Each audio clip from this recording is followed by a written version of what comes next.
요한일서는 우리의 구원의 확신에 대한 말씀으로 성도에게 영생이 있음을 알려주는 말씀입니다. 그런데 우리가 구원의 확신을 갖고 살아가는 첫걸음은 무엇일까요? 그것은 우리가 거듭남으로부터 시작합니다. 오늘 1절 말씀을 보면 예수님께서 그리스도이심을 믿는 자마다 하나님께로부터 난 자라고 말씀합니다. 우리가 하나님의 자녀가 되는 방법을 하나님께서는 죄인인 사람들에게 많은 다른 것을 요구하지 않으셨습니다. 오직 예수께서 그리스도이심을 믿는 것만을 요구하셨습니다. 그런데 여기서 우리는 한 가지 질문이 생깁니다. 예수께서 그리스도이심을 믿었기 때문에 생명을 얻게 되는 것입니까? 아니면 생명을 얻었기에 예수님을 믿게 되는 것입니까? 즉, 믿음이 먼저입니까? 생명이 먼저입니까? 오늘 1절 말씀에 그것에 대하여 예수께서 그리스도이심을 믿는 자마다 하나님께로부터 난 자라고 합니다. 이것은 우리가 말씀을 잘 묵상해 보면 예수가 그리스도이심을 믿는 자는 바로 하나님께로부터 이미 난 자라는 것을 의미합니다. 우리가 이것을 원어적으로 보면 하나님께로부터 난 자라는 것은 이미 과거에 발생한 사건으로 이것에 근거하여 예수께서 그리스도이심을 믿게 된다라고 기록되어 있습니다. 즉 거듭남으로 인하여 우리는 과거에 믿게 되었고 또한 오늘 이 믿음을 갖고 살게 되었습니다. 그리고 이것은 우리의 생명이 우리의 어떤 결단이 아닌 하나님의 예정 가운데 얻게 되었음을 의미합니다. 그리고 거듭난 결과로서 성도에게 일어나는 일들이 무엇입니까? 그것은 2절 말씀을 보면 하나님을 사랑하게 됩니다. 또한 하나님을 사랑하기에 그의 계명을 지키며 거룩하게 살아가게 됩니다. 그리고 이렇게 하나님을 사랑하며 그의 계명을 지키며 살아가는 거룩한 성도는 또한 그의 자녀들을 사랑한다라고 말씀합니다. 하나님을 사랑하는 것이 왜 하나님의 계명을 지키는 것으로 나타나겠습니까?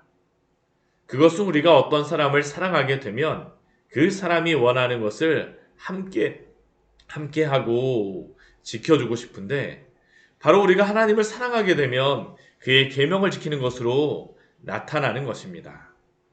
그리고 이렇게 사랑하여 행하는 것은 결코 무겁거나 힘들지 않습니다. 왜냐하면 사랑함으로 행하기 때문입니다.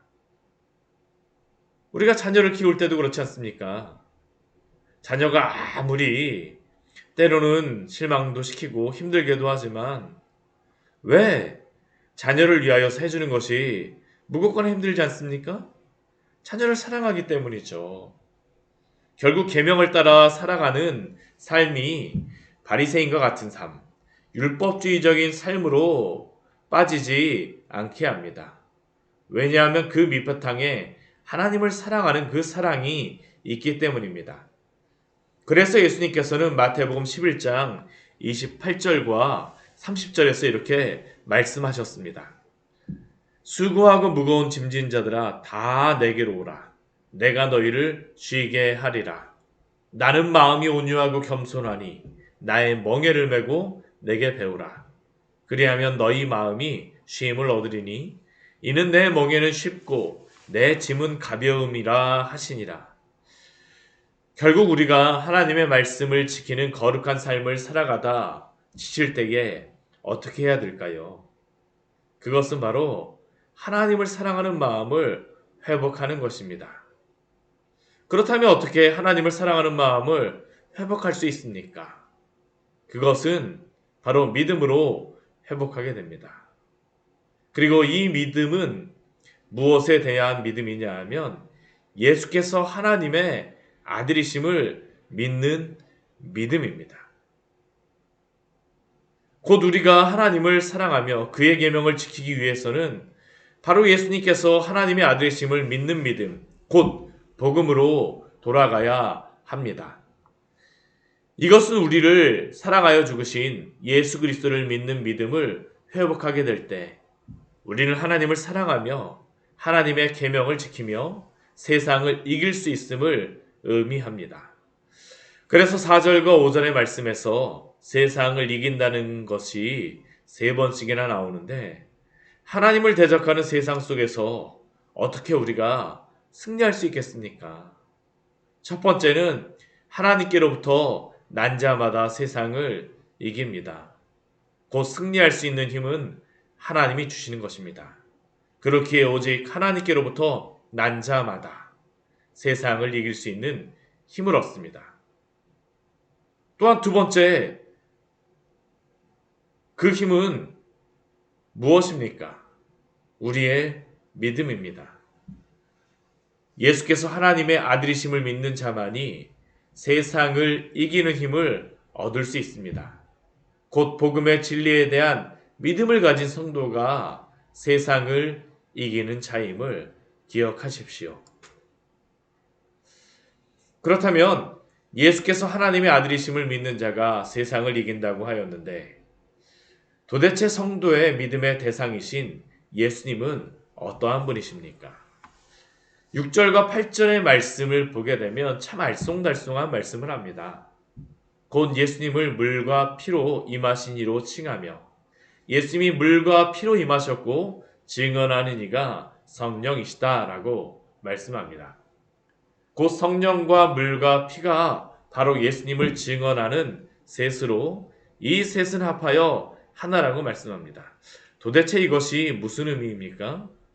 여기에 대하여 여러 가지로 해석하기도 하지만 우리가 이 본문의 말씀을 잘 보게 되면 우리의 믿음의 대상이신 예수 그리스도에 대하여 물과 피와 성령으로 말씀하고 있음을, 설명하고 있음을 우리는 알 수 있습니다. 왜 예수님을 물과 피와 성령으로 요한일서 말씀은 우리에게 설명하고 이 세 가지가 예수님을 증언하는 것이라고 말씀합니까? 그것은 예수님의 사역을 보게 되면 바로 물과 피와 성령으로 그의 사역이 시작되고 마무리되고 증언됨을 알 수 있습니다. 예수님께서 세례 요한에게 물로 세례를 받으심으로 그 사역을 시작하셨습니다. 마태복음 3장 15절의 말씀을 보면 이렇게 말씀합니다. 예수께서 대답하여 이르시되 이제 허락하라. 우리가 이와 같이 하여 모든 의를 이루는 것이 합당하니라 하시니 이에 요한이 허락하는지라. 이것은 예수님이 세례를 받으러 오셨을 때 세례 요한이 자기의 세례를 받아야 될 터인데 어찌하여 세례를 받으러 오시냐고 질문하였을 때 주시는 말씀입니다. 그리고 이것은 바로 예수님이 이렇게 세례를 받으심으로 그의 사역을 시작하는 것을 의미합니다. 그런데 세례의 의미는 죄를 씻는다라는 것인데 왜 예수님이 세례를 받으셔야만 했습니까? 그것은 바로 죄 없으신 예수님께서 자신의 죄가 아닌 그를 믿는 모든 자들의 죄를 짊어지시고 그 죄를 담당하시기 위하여 이 땅에 오셨기 때문입니다. 그렇기에 이 물이라고 하는 것은 예수님이 받으신 그 세례를 의미합니다. 그리고 피는 물로 세례를 받으신 예수님께서 바로 십자가에서 피를 흘리심으로 우리의 모든 죄의 값을 담당하셨음을 의미합니다. 히브리서 9장 22절 말씀은 모든 물건이 피로써 정결하게 되나니 피 흘림이 없음즉 사함이 없느니라라고 말씀합니다. 예수께서 십자가에서 피를 흘리심으로 우리의 죄를 사하여 주셨음을 말씀하는 겁니다. 그리고 성령의 의미는 예수께서 부활승천하신 후 제자들에게 성령을 주실 것을 약속하셨습니다. 곧 성령은 예수님의 부활에 대한 증언입니다.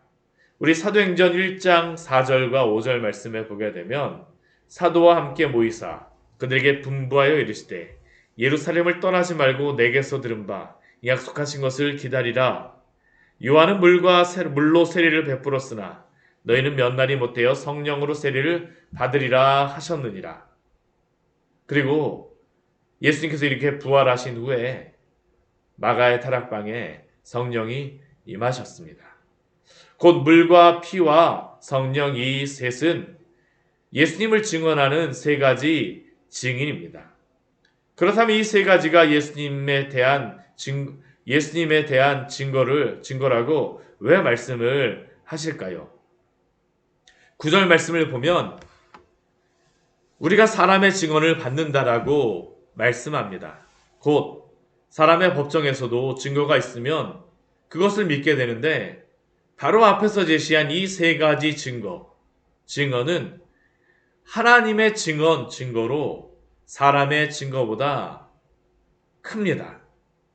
그리고 하나님의 증거는 바로 아들에 대하여 증언하는 것입니다.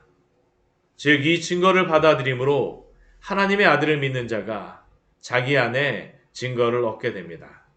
물과 피와 성령은 바로 예수님의 세례, 죽으심, 부활에 대한 하나님이 주신 증거인데 이 증거, 곧 예수님의 사역을 나타내는 이 복음을 믿는 자는 그 안에 증거를 갖게 됩니다.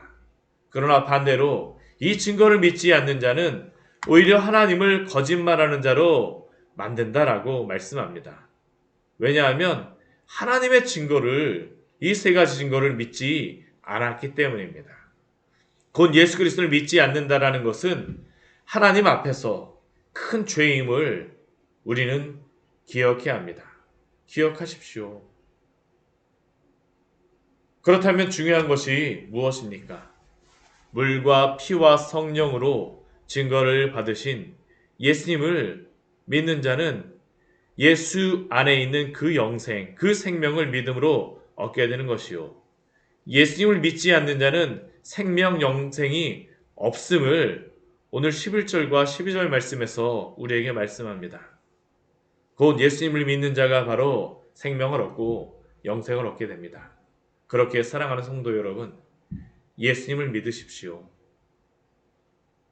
또한 예수님을 믿고 그를 의지하십시오.